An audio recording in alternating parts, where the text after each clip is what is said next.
This episode is brought to you by Strength Portal. You need a single software platform that enables your trainers to deliver consistent, high-quality workouts, track client progress, and scale your business. The problem is you're still using pen and paper or basic spreadsheets to run your business, which leads to poor client experiences, inaccurate tracking, and prevents you from growing your business, making you feel frustrated. Strength Portal understand your challenge and have worked closely with the HIIT industry to create a software platform to manage and scale your niche business. You can integrate with MindBody, manage a standardized exercise and workout library for your team, track workouts effectively, and produce client reports at the click of a button. Strength Portal is used by multiple businesses in the high-intensity strength training community, namely Discover Strength, Smart Strength Austin, MedX Precision Fitness, and more. Starting with Strength Portal is super simple. Number 1, sign up for the best package for your business. Number 2, let Strength Portal take the load off and help onboard your business onto the platform. And number 3, start delivering consistent workout experiences and scale your business to the next level. To help support the podcast, please go to strengthportal.com/high intensity business and sign up now so you can stop feeling frustrated about your business and start to scale your business to its true potential. Go to strengthportal.com/high intensity business. Lawrence Neal here, and welcome back to High Intensity Business, the podcast where we discuss high intensity strength training and provide you with tools, tactics, and strategies to help you grow your strength training business. To get free resources to help you start and grow your HIIT business, including sales presentations, PDFs on how to get clients and attract great trainers, financial forecasting and cash flow templates, and many more resources and podcast transcripts over at highintensitybusiness.com/free. That's highintensitybusiness.com/free. Today is episode 392 and part 16 of the High Intensity Training Fundamental Series with Tim Ryan. And in this episode, we're going to answer your questions related to client training challenges. And today's guest is Tim Ryan. Tim is a master superstar instructor and owner of Strong Life Personal Training in Barrington, Illinois. You can contact Tim to learn all about his services to studio owners and personal trainers, including workshops, mentoring, and seminars by going to his website, stronglifetraining.com, or emailing Tim to info@stronglifetraining.com. So just to clarify, yes, Tim has a personal training business. He trains clients, but he is a veteran in the world of high intensity training and super slow, and is well positioned to help you with your personal training operation, modifying machines, helping you train your clients more effectively, get better results, and ultimately improve your business. Tim, welcome back to the podcast. Great to see you again. Great to see you, Lawrence. Good day to you. Yeah, absolutely. So excited to get into some of these questions. So we got through quite a few last time we spoke, although I'd say we got through only a few, but we went deep on those questions, which I think is sometimes more valuable. So today I wanted to start off with a question from Frank McGinnis. And you have to bear with me because I'm going to read the whole thing out and then we'll go from there. But it's about client progress slowing or plateauing or even regressing. So Frank says, Lawrence, I normally start my clients on a big 5 plus a deadlift. I train them once a week. They generally make weekly progress, up a few reps, up on weight, or up on both. The progress is almost linear. At some point, the progress starts to slow, as you would expect as they get stronger. In my experience, this generally happens around month 3 or 4. Some clients even start to regress slightly. At this point, I generally try an upper lower body split. However, I struggle with designing the right routine. For example, lower body, I might do leg press, leg extension, leg curl, and leg abduction, adduction for workout 1.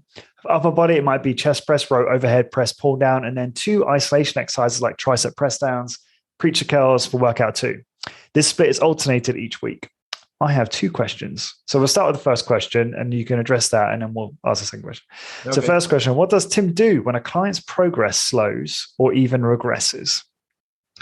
Well, the first thing you got to do is kind of slap them around a little bit and get them out of their funk and try. That's a great answer. Next question. Obviously this is something that sort of the hallmark of the training is, we want to see progress each and every workout, and there should be some sort of indication that they're improving, whether they're able to progressively train with heavier weight loads, for the same time under load, or, if they use the same weight load, they can go longer, with that there's some sort of progression there. And as the questioner, indicated, that for a period of time that does happen, and you have that sort of linear progression, and then it starts to level off, and people kind of reach plateaus and things like that. So first off, this is just the nature of the way this works, is that you're never going to have just this constant improvement, forever and ever and ever. There's going to be that faster improvement in the beginning, then periods of plateaus, and then maybe just gradually over the long haul, you're going to be sort of eking out the gains or the progress a little bit. And there's certainly things that we can do to kind of work within that. But, so the first thing I would say, part of this is just that's the way it's going to be, that you're never going to see progress forever by leaps and bounds and things like that. So I do think we need to be careful in the sense that, not to be unrealistic expectations, that, a lot of these gains in the beginning are not pure strength gains or pure muscle development gains or whatnot. You have a situation where a lot of it is skill-based improvement or neurological, improvements where they're becoming more proficient at performing the exercises. Some of it is the fact that when somebody first starts a program, they're not training at their ultimate, max weight load. So part of the ramping up or the progress you see, at least in terms of the performance of the exercises and their workouts, is just simply you're progressing the weight loads because you started them at a somewhat lighter level in order to teach them and to get them acclimated to the program. So that initial progression is just ramping up the weight loads, getting them closer to where they could have done, what they could have done in the beginning had they, had the skills and the mental tolerance to do it. But at any rate, it's not just a pure physiological progression in those early stages. And that's one of the reasons why we see this happening so quickly, is that, those neurological gains, those skill gains, those learning how to train harder type of gains are all working together, and we're seeing a lot of quick progress. But once that stuff, that neurological and the skill and kind of that natural ramping up of the weight loads, once that starts to kind of work itself through, and you get to a level where now you're getting into the actual strength and muscle gains, it's not going to be as fast as it was in the beginning. Okay, so we shouldn't be alarmed by that. That's normal and natural, and that's going to happen to anybody with any type of training program, whatever.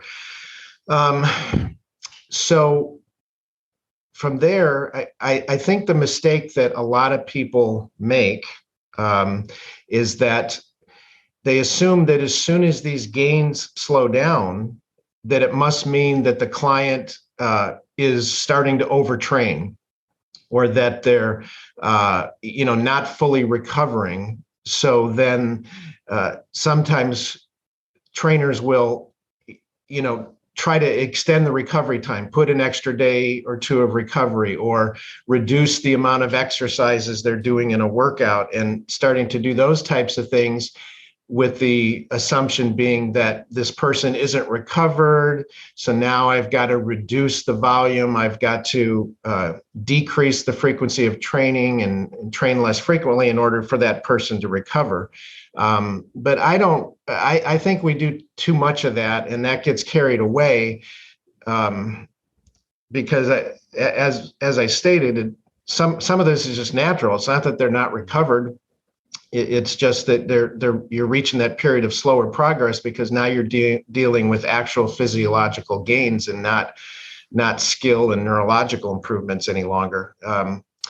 So I got a problem with this idea of continuing to reduce frequency and continuing to reduce volume, because ultimately you get to the point where you're not training frequently enough. You're deconditioning. Okay, you're doing so little exercise that you're deconditioning, and you're not doing enough exercises in a workout to adequately train all the major muscle groups anymore. And I think you're doing a disservice to this. So certainly if somebody was training twice a week and they became a more advanced trainee, and they were, reached a level where they were working extremely hard and doing things very well and deeply inroading or fatiguing their muscles. And, then you were maybe seeing that they weren't recovered after a couple of days. That could certainly be the case, in that issue. And then perhaps reducing frequency, putting an extra day or two of rest between the workouts. Maybe instead of training twice a week, you sort of train on every fourth or fifth day, to where you're going to essentially be training them maybe 3 times over the course of 2 weeks or something. Okay. So that's warranted. But if you've got somebody that's already training once a week and maybe only doing, the big 5 plus a deadlift, like I think he mentioned in the question, I would not go to less frequent training. I would not reduce the exercises to even fewer, because at that point, I don't really think it's a recovery issue. I think it's just the natural plateauing. But other things you could look at is that as the workouts become more and more intense, and as the weight loads are becoming heavier, it's very common for clients to not be progressing because simply it's becoming so hard. They're not willing to push themselves as hard to overcome that and strive for improvement. You get to the point where once those weight loads are really dialed in, and you're very, effective at training, every rep is hard. And, the discomfort of the workout is very challenging. And sometimes I think people just they lose the desire or the motivation to just workout after workout, keep pushing and pushing and trying to get that extra rep or that extra 10 seconds time under load. And it becomes a mental battle. And perhaps some of the lack of progress is that type of thing. So here, maybe the solution is to utilize different techniques, whether that be something like, rep assist, a rep assist at the end. Once they're, at failure, the trainer would help them maybe complete that last rep and give them just a little bit of a nudge to do that. Perhaps you could do, sort of a breakdown training where they maybe hit the failure and then you quickly strip a little weight off and have them try another couple reps at a lighter weight. What about so a lot of us find that slow negatives can work well because they are easier to tolerate, not as uncomfortable as the concentric on a really difficult load. So maybe that's another advanced technique you could use. Yep. That was really, probably going to be one of the next things that I mentioned is that, you could do those real slow negatives. You could try some occasionally, not every exercise of every workout, but you could do some negative only training, something like that. So I think bringing in some of those techniques in order to do something a little different, both psychologically and physiologically, that could be good. And, perhaps consider this becomes somewhat of an art to recognize who you're dealing with and what the client may be struggling with. But, maybe you have some occasional workouts where you just do sort of a maintenance workout where you maybe don't even quite train to failure, where maybe you just stop a rep short of failure or something and just give that person a little mental break and go back to doing a workout where it's more normal and you try it to failure. So some of those different techniques I think can be brought in to give the person just a little bit different stimulation and maybe continue to eke out some gains, or give them sort of a mental break from the stress of constantly striving for improvement on every single workout. Okay. The other thing I would keep in mind is that even if you're not seeing sort of tangible progress in terms of weight load or TUL, that doesn't mean that the workouts are not extremely beneficial. Okay. Because first off, all the different physiological benefits that we're getting from a workout are still going to be occurring. And particularly this idea of the myokine release that occurs as a result of the training, that's still happening, whether you made progress on your reps that day or something like that. So there's still a lot of benefits to be had. And I even tell people too, that considering the aging process, okay, over time, if you just maintain your strength over a period of years, that's progress, because normally the aging process would be, causing a loss of muscle or a gradual loss of strength, and you would be getting weaker as you get older. So if you're strong, just as strong 2 years from now as you are today, that's progress. So a lot of different ways of looking at that. Yeah, just a couple of follow-up questions. So when he says regression, do you think that's just a symptom of, typically, unless a client is overtraining, which I guess could be a possibility, maybe if they're genetically predisposed to be very sensitive to training and they need a lower volume or frequency, maybe. But also, do you think it's just, like you said, it's because they are intimidated, they feel that the heavier load is more challenging, more uncomfortable, and then perhaps not giving as much? I'm guilty of that big time. Like on the leg press, as things start to creep up, weights start to creep up, I really struggle with the discomfort. And I definitely, usually I won't go to actual failure on it. So, what's happening here? Is regression real? Yeah. Well, I think one of the causes of this could be exactly what you just said, sort of this intimidation factor, or sort of the stress of having to, deal with the intensity and this constant attempt at progress could be getting to people.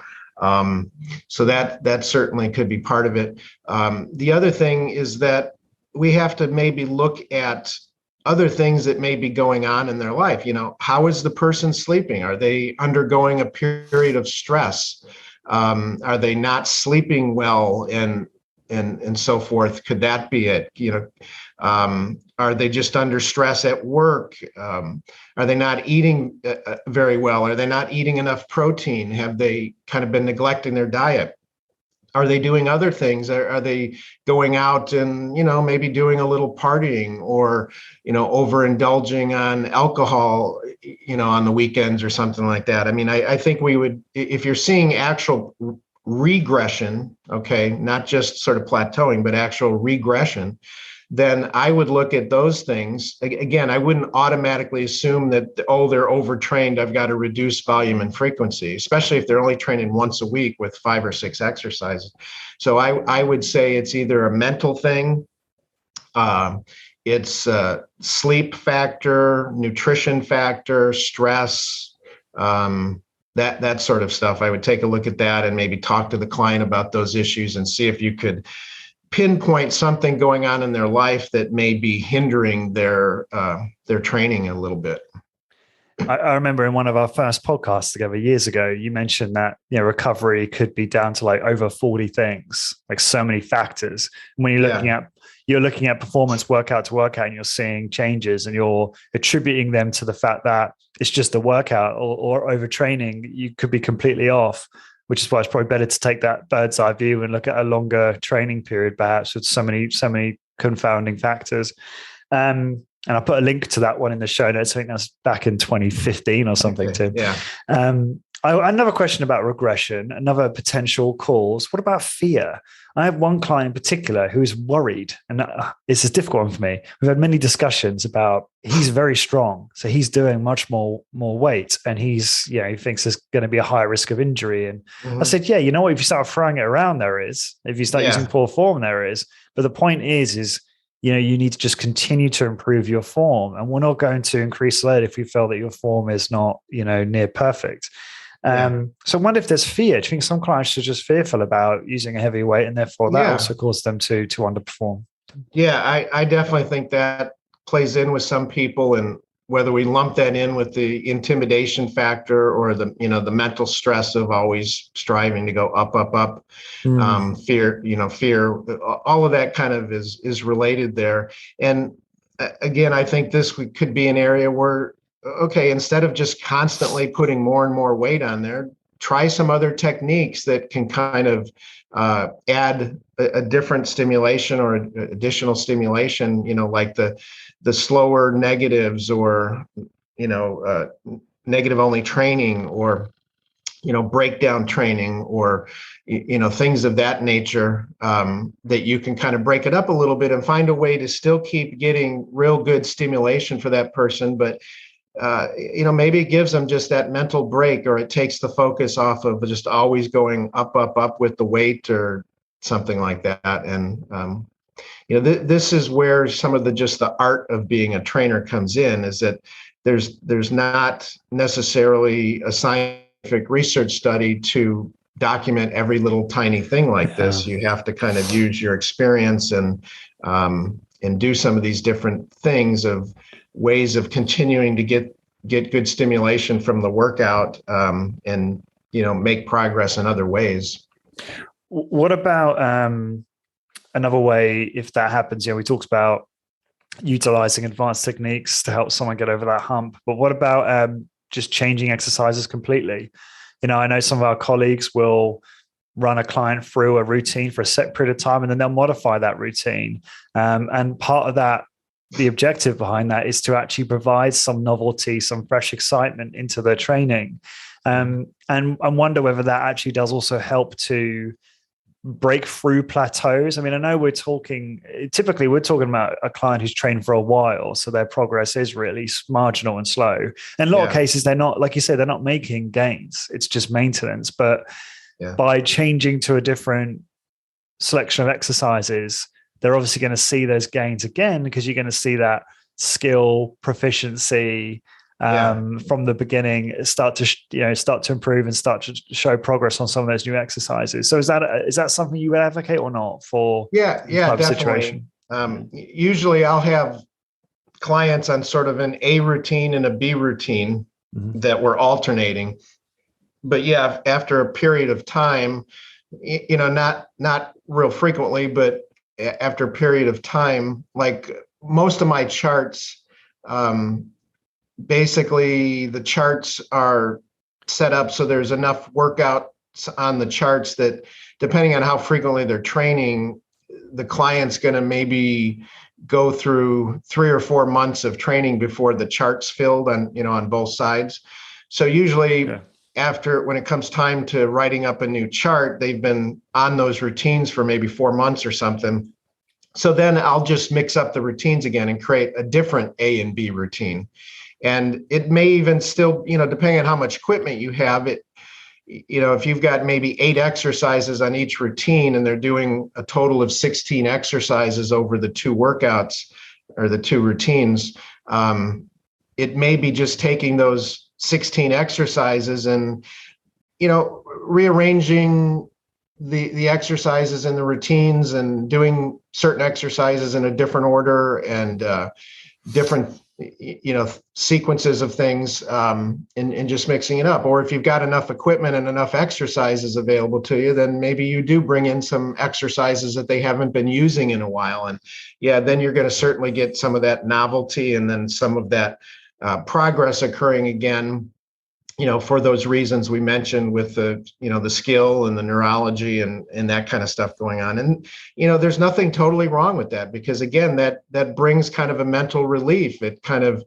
re-enthuses the client, and they, kind of get a fresh perspective and a mental boost by doing some different exercises, having a different routine, and then feeling like they're progressing again on these. And, there's a lot of good to be said from that. And it keeps keeps things fresh and keeps the client engaged and not getting down or depressed about hitting plateaus or something. Whatever keeps them in the game, right? Yeah, exactly. In a safe game. Yeah, you got to look at the long term. If you want clients to stay in the program, these are all things that are helpful to keeping them engaged, keeping things moving, progressing in different ways. Yeah. And one final question I had on this topic is the idea of periodization. Now, not in the kind of mainstream fitness world where they talk about undulating and overreaching and these kinds of things, although that we certainly talk about that. But I'm thinking more about, some of our colleagues will advocate a period of lower frequency or lower volume for a certain period of time. Maybe they plan it over a period of a year.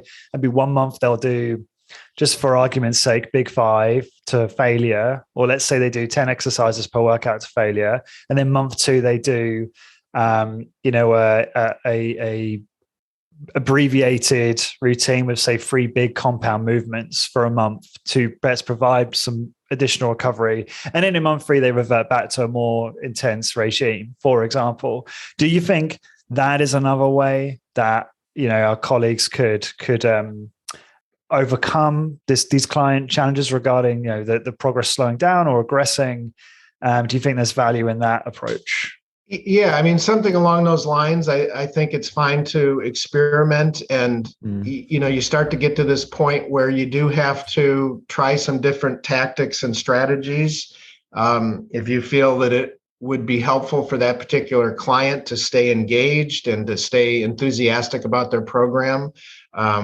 So whether it be something similar to what you described, or perhaps doing every other workout, where maybe not every workout is training to failure. Maybe you have a workout to failure, and then the next workout you kind of treat as sort of a maintenance where you kind of go almost to failure, but you don't get crazy about pushing to the all out end.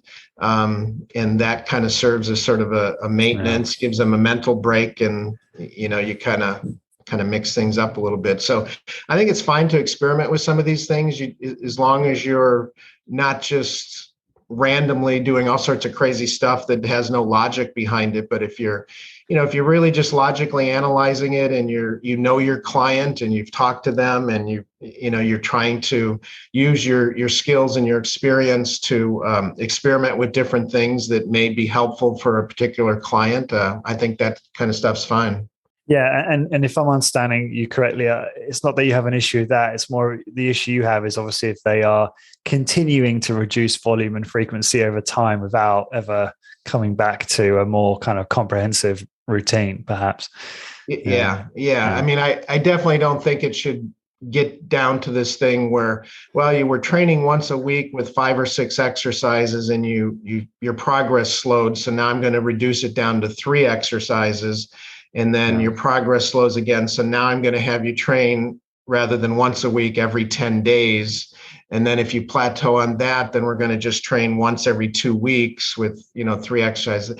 That, I think, starts to become a problem, because you get to so little frequency and so little volume that even if you maintain your strength on those particular exercises, or what I should say, you maintain your performance on those exercises, I think you're doing a disservice in terms of the health and the physiological benefits of the workout, and to some degree deconditioning and losing fitness, even though you might see on the chart, their performance of those exercises appear fine.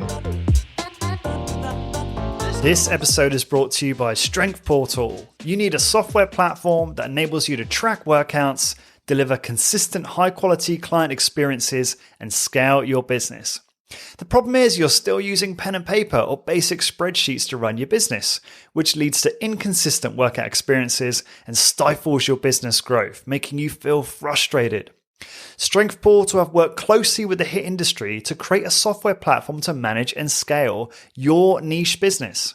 Strength Portal is used by multiple businesses in the high-intensity strength training community, namely Discover Strength, Smart Strength Austin, MedX Precision Fitness, and more. To help support the podcast, go to strengthportal.com/high intensity business and sign up for your ideal package now. That's strengthportal.com/high intensity business. And now back to the episode.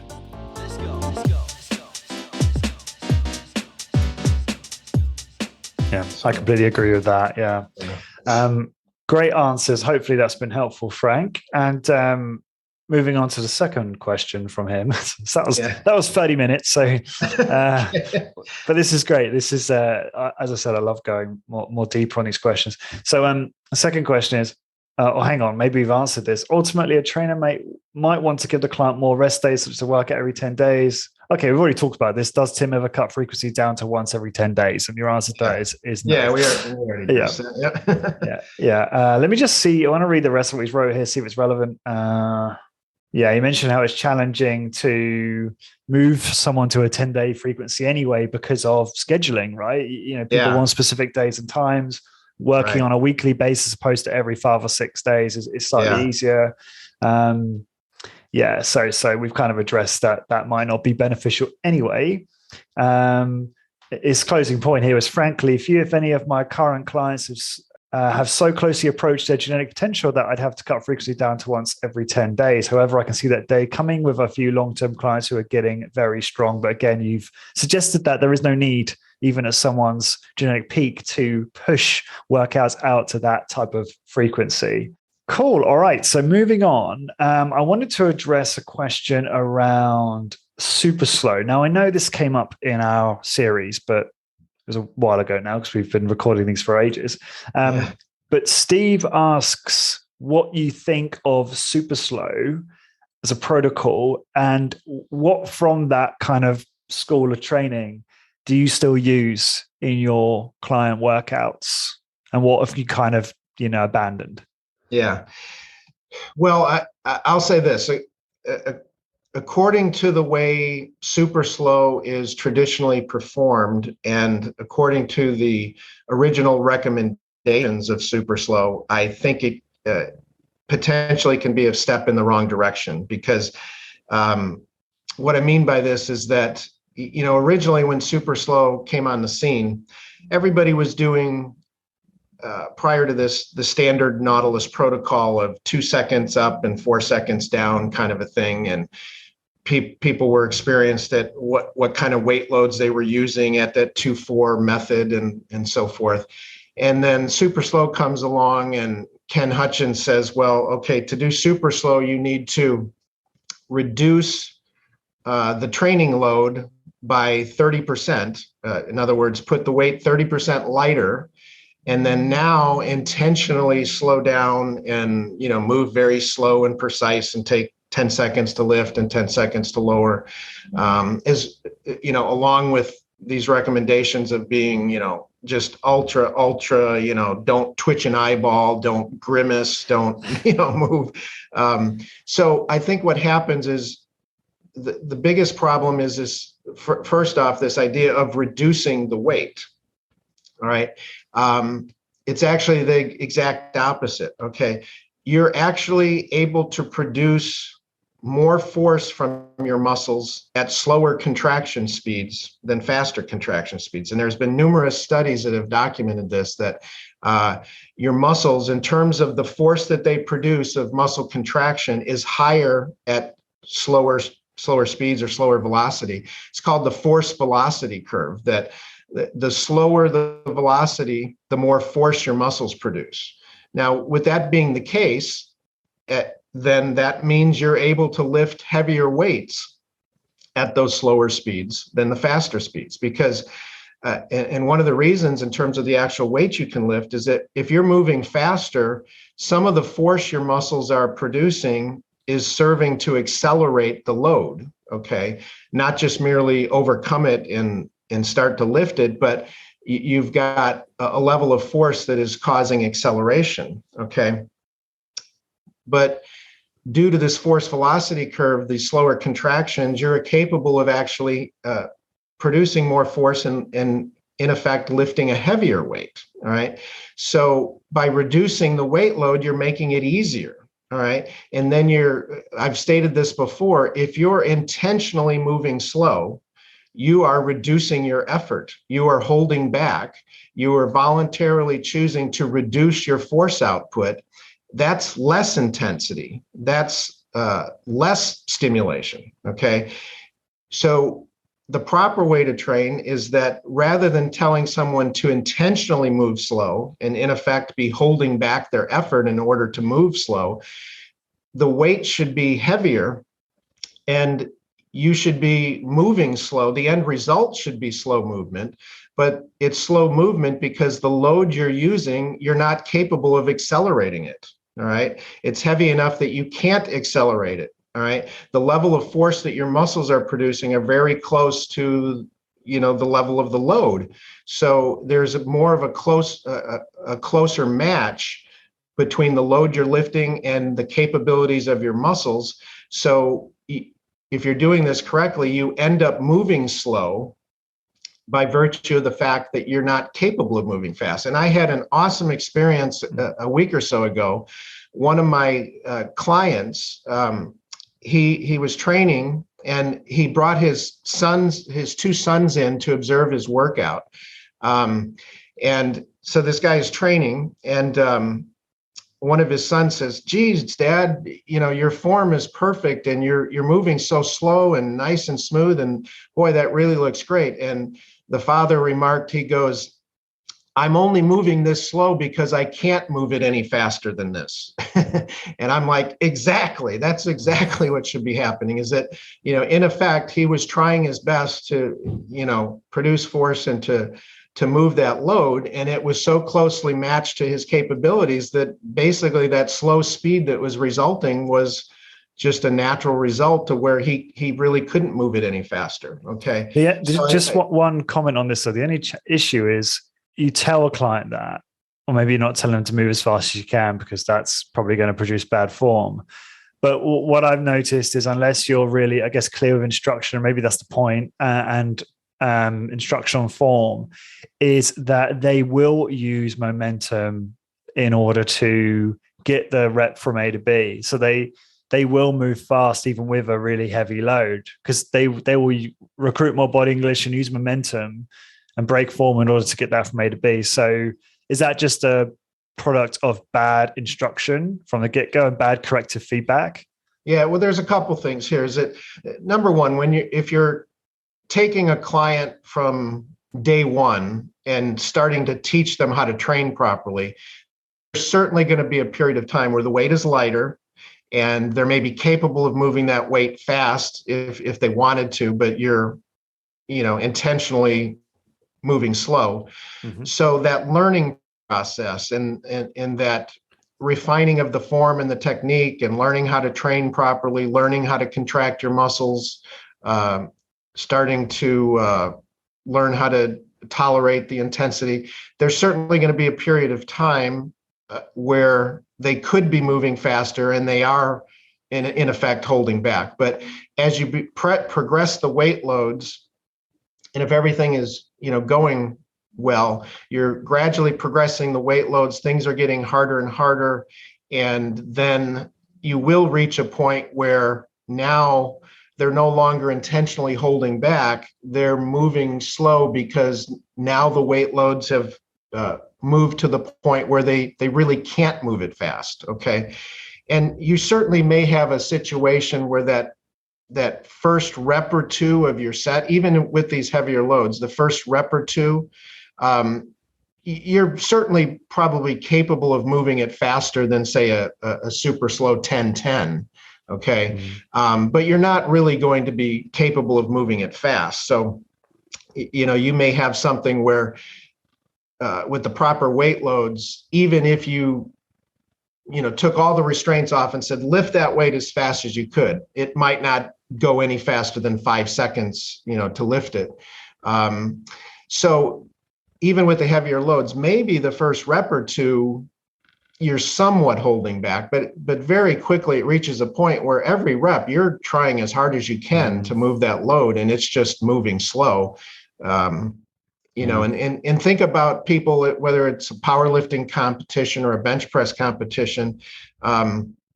when they try to perform that max lift, they're 1 rep max. They're not just pumping off that rep and lifting that weight in 1 second. I mean, it takes a while to get that weight lifted, just that 1 rep, because they're so close to their maximal ability that they can't lift it any faster than that. It's just, that's a great end point. result is slower.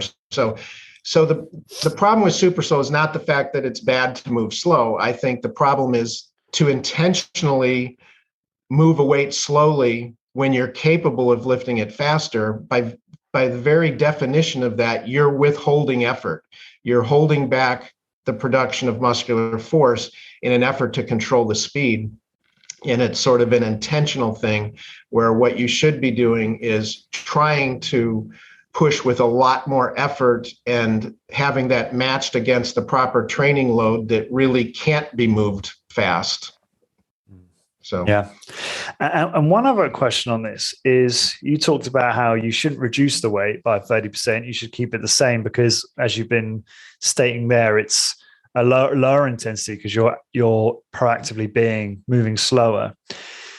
Slight curveball. So my business partner loves training super slow, and he's very, that's his thing. Yeah. And occasionally we train together. He puts me and our trainer for a workout, and we thought, we'll all do super slow. We're all, because me and Nigel will do 2 seconds up, 10 seconds down, 2, 4,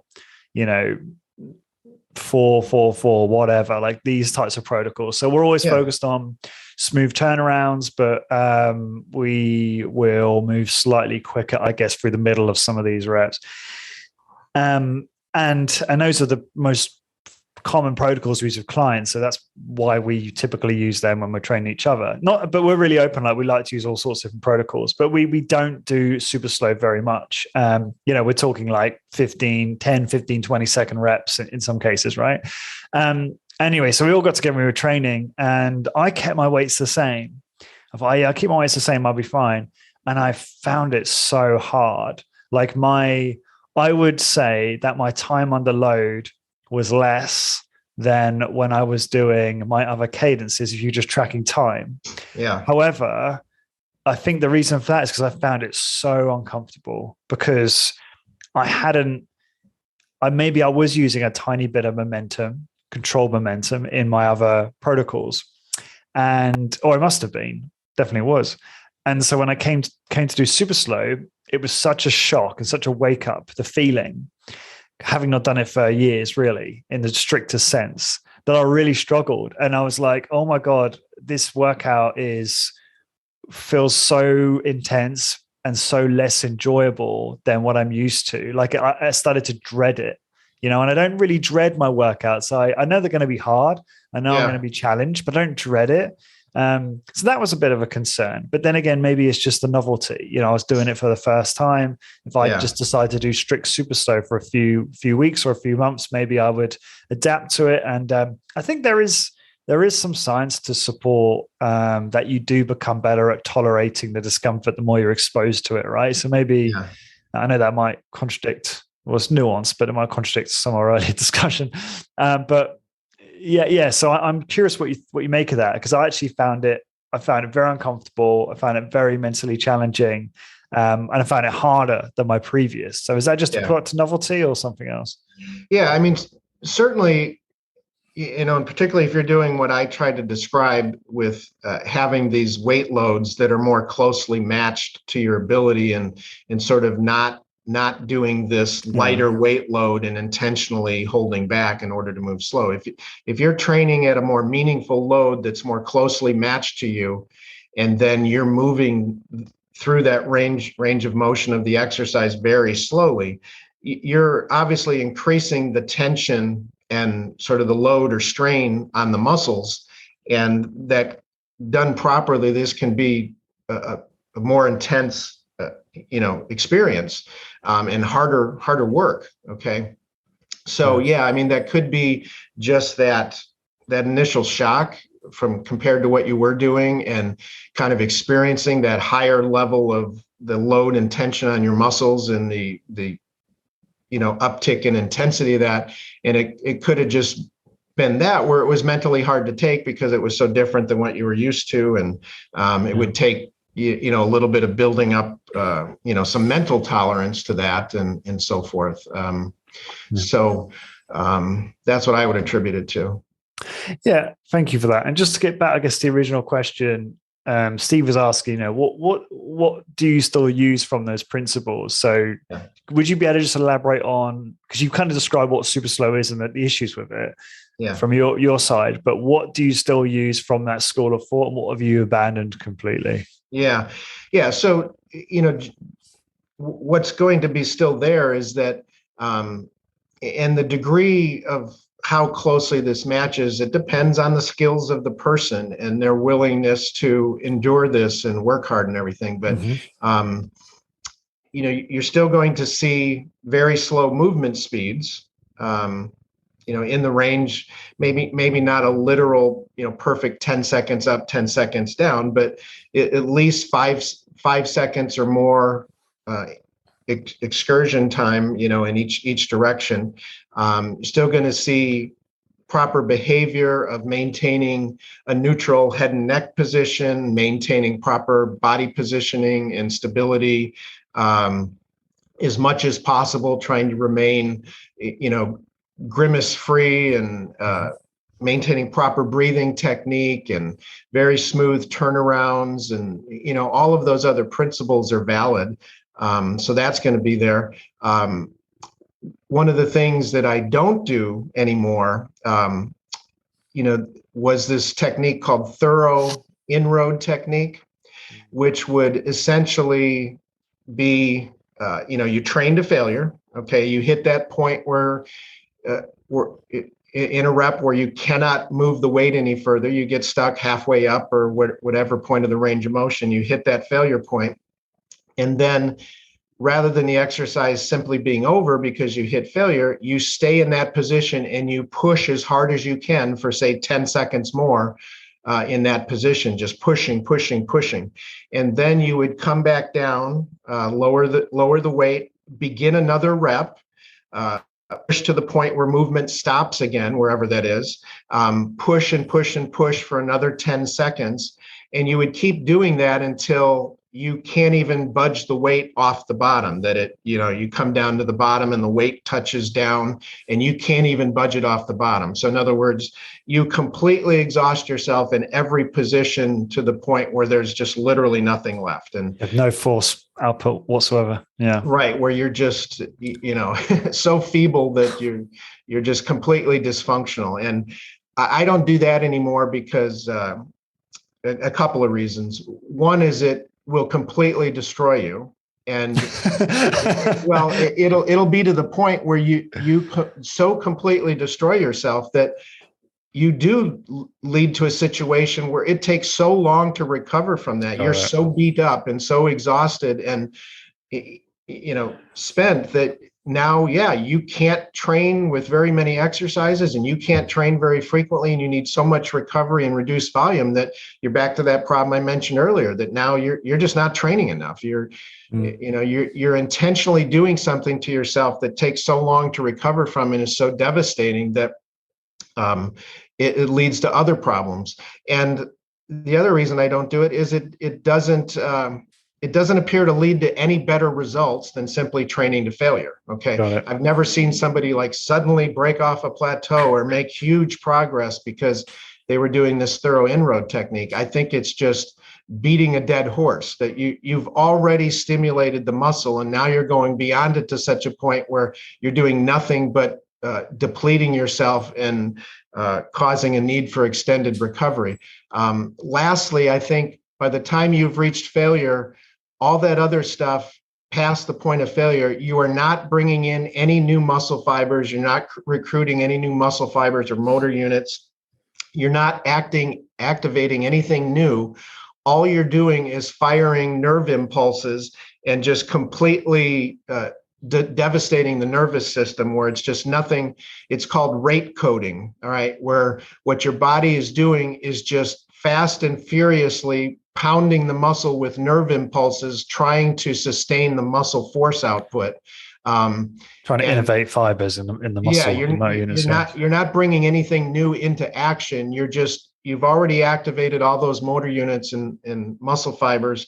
You've already fatigued them to the degree that's possible. And now all of this thorough inroading is just pounding the muscle with nerve impulses and depleting, the neurotransmitter chemicals and things, to the point where you're just depleting your system and devastating yourself. And it adds no value. So somebody that's training properly and training hard, once you go to failure, I don't think anything else beyond that, maybe, one rep assist to just finish out that last rep you couldn't finish, and then doing like a long, slow negative, resisting it back to the bottom. But spending all this time sort of post failure doing this craziness, with the thorough inroad technique, or many, the same thing would be doing multiple rep assist or forced reps at the end of failure, or, doing too much breakdown training or any of that kind of stuff. So I think somebody that's training properly and gave you a full effort without holding back, once they've reached failure, that's it. You're done, Yeah, it almost sounds like thorough inroading. It's a perfect way to churn a client, Right.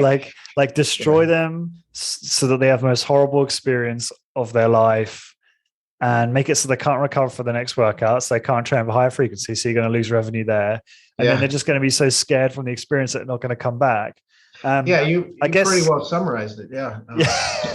Well, yeah, and the thing is that I'd have a different opinion if doing all that led to better results, and the person was just making progress by leaps and bounds and growing muscle before your eyes. I'd say, well, sure, let's do it. But I've never seen it really cause any better result or better progress than just simply training to failure. And I guess one small exception to this might be if you've got, so I know, for instance, Discover Strength uses an intensity rating system of 1 to 5. We use the same, and we were inspired by them.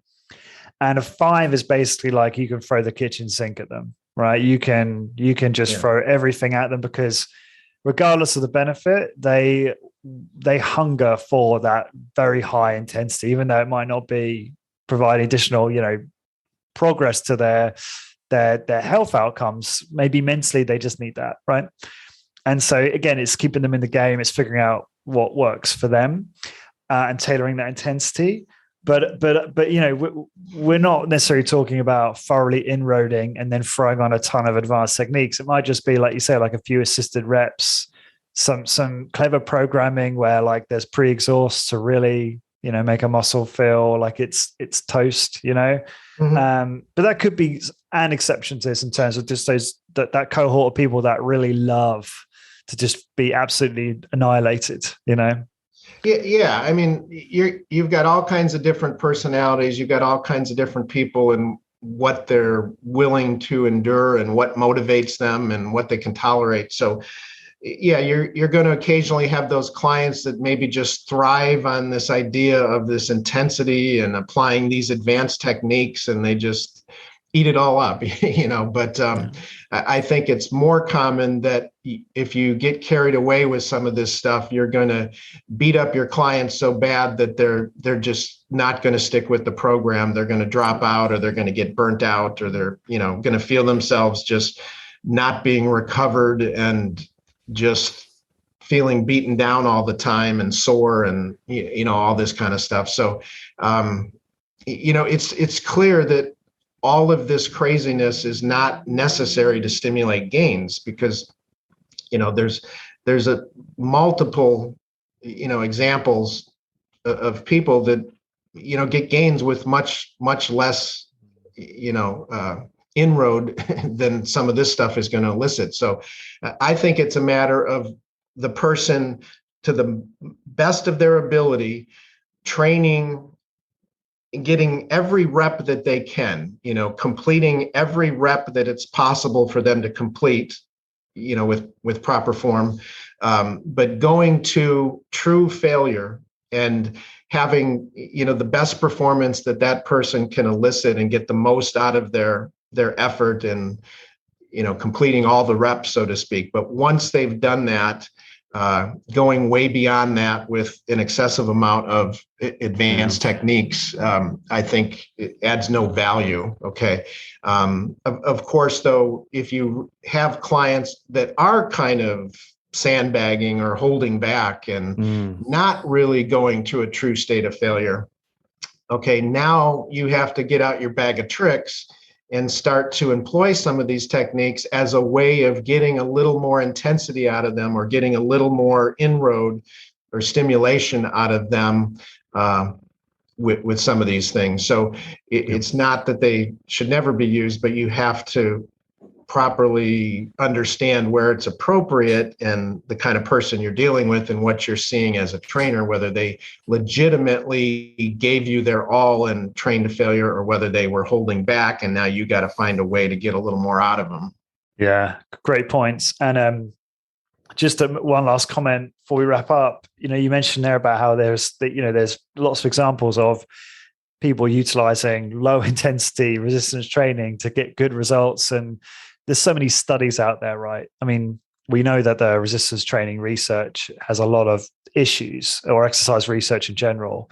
And one of those is that a lot of these studies that show great outcomes for like the elderly or whatever population doing a study looking at measuring certain outcomes, is they're doing like 3 sets of 10, not even to failure, really, and yet they're still getting great outcomes. So I get a bit confused and annoyed, I guess, when I see people in our space really talk about how important it is that one gets to muscle failure. And obviously we do that at our studio, and we focus completely on trying to get a client to get there or as close to there as possible, because we know it's going to produce probably the maximum number of benefits, although we don't know exactly, do we? We don't know what proximity to failure is the switch for everything, do we?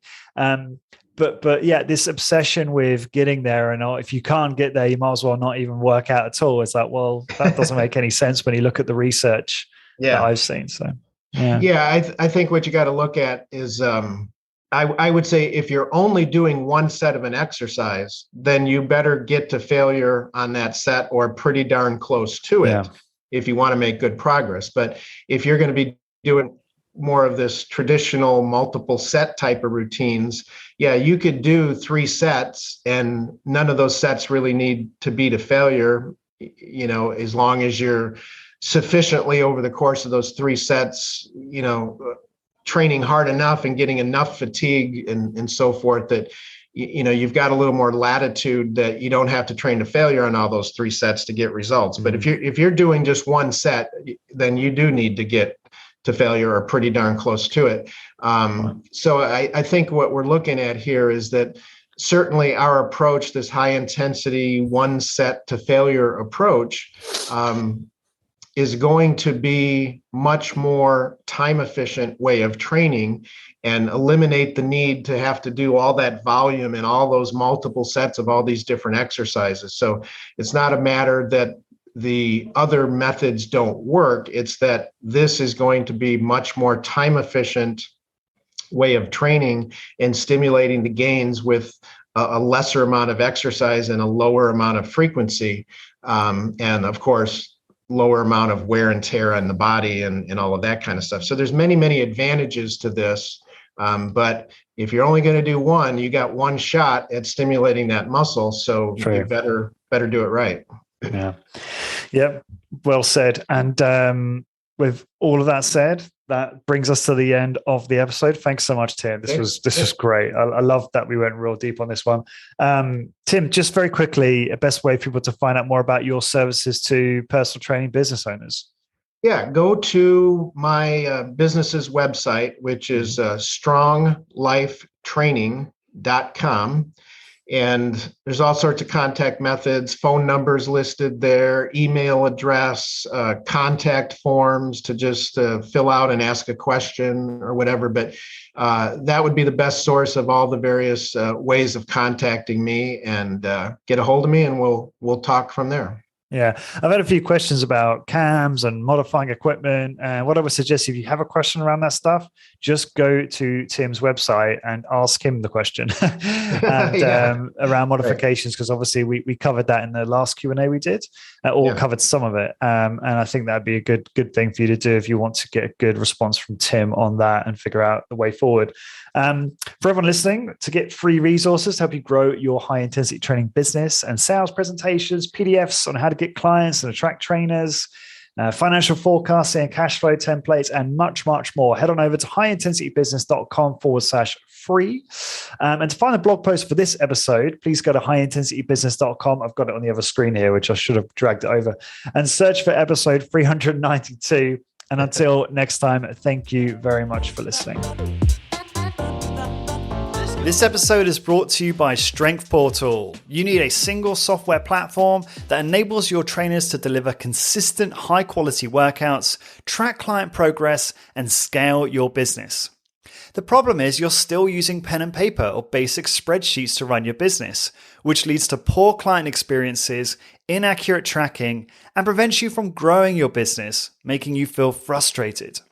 Strength Portal understand your challenge and have worked closely with the HIIT industry to create a software platform to manage and scale your niche business. You can integrate with MindBody, manage a standardized exercise and workout library for your team, track workouts effectively, and produce client reports at the click of a button. Strength Portal is used by multiple businesses in the high-intensity strength training community, namely Discover Strength, Smart Strength Austin, MedX Precision Fitness, and more. Starting with Strength Portal is super simple.